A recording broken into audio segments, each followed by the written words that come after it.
Le condizioni economiche che abbiamo dovuto affrontare e che affrontiamo mettono in crisi tante realtà produttive e di conseguenza anche tanti operai e tante famiglie. Nuove povertà. Nel Vittoriese le prime avvisaglie delle conseguenze economiche della crisi sanitaria, conseguenze che saranno molto più evidenti a partire dall'autunno.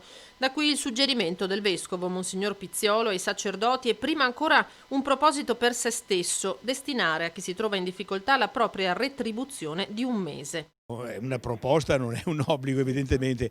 Ho detto vescovo e sacerdoti, sentiamoci di condividere la situazione di difficoltà che tante famiglie e persone stanno vivendo e vivranno ancora di più nei prossimi mesi. Un piccolo modo è proprio quello di devolvere una mensilità della remunerazione che abbiamo a questo scopo di aiutare persone e famiglie bisognose in sintonia con la Caritas diocesana. Mi pareva un gesto di condivisione che è stato molto apprezzato anche da parte dei sacerdoti stessi.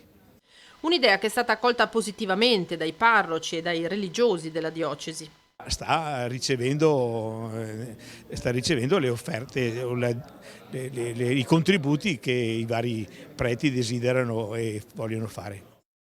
Perché, conclude il vescovo, già Caritas e realtà parrocchiali stanno toccando con mano l'aumento di cittadini bisognosi. Fanno i conti con una pesantezza che sta dimostrandosi sempre maggiore. Questo purtroppo è vero. Speriamo che ci sia una ripresa che sorprende, ma le previsioni non sono così belle, diciamo.